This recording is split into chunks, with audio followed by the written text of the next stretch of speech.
It's schematic, I would say, but it's not formulaic. Many of the works could be seen as work in progress, but I think all of the work is being worked out as she goes along. The exhibition La Règle des courbes, the rule of curves, is a deep dive into Sophie Taeuber-Arp's work.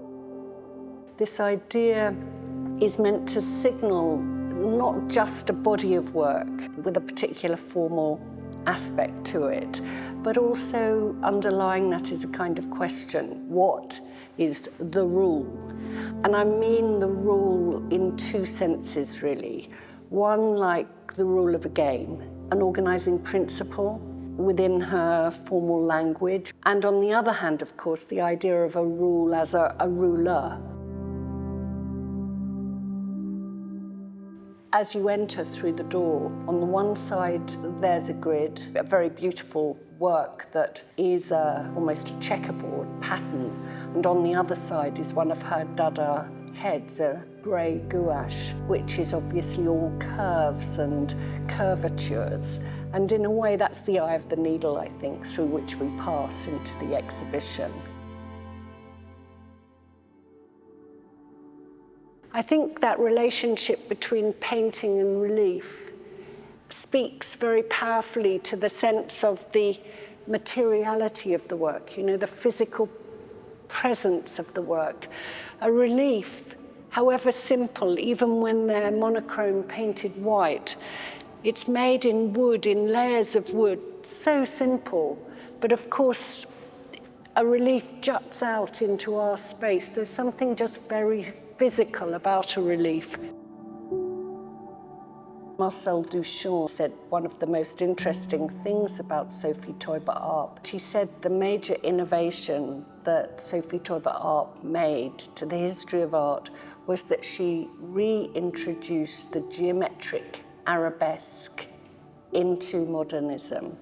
And so we see the arabesque or the scroll emerging later on in the work of the 1930s. And that, I think, is a very powerful period. This is from 1939, and I think it shows something about you could think of it as eccentric, but I think it shows her eccentric within a history of modernist abstraction, but also shows her still maintaining this sense of the experimental. One of the assumptions that we perhaps all have, or somehow it's embedded, is that the grid or a rectilinear structure somehow connotes or suggests a machine aesthetic. I mean, one of the things about the machine aesthetic is that one tends to think of it as the opposite of the handmade. But those drawing instruments are not the opposite of something that's handmade. They're an extension of the hand. They extend our dexterity, the facility that we have with our hands. And I see them as very much extensions of her sense of making and what it means to make something. So she's using those technical instruments, I would say, all sorts of different drawing curves, French curves at moments, but also that kind of dexterity that she has as somebody who can make a very meticulous line.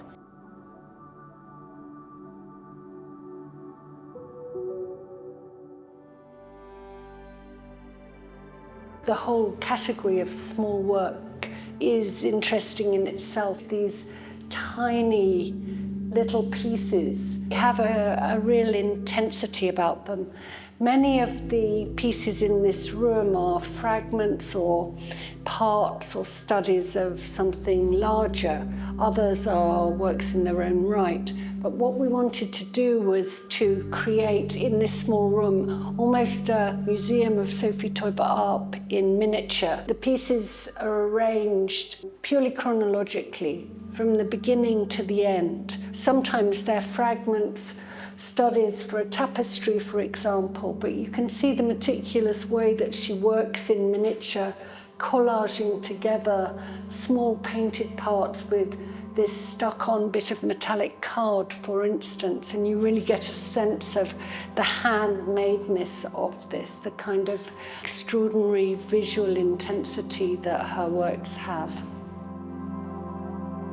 Nothing is ever the same. She's using almost repetitive techniques to maximize difference.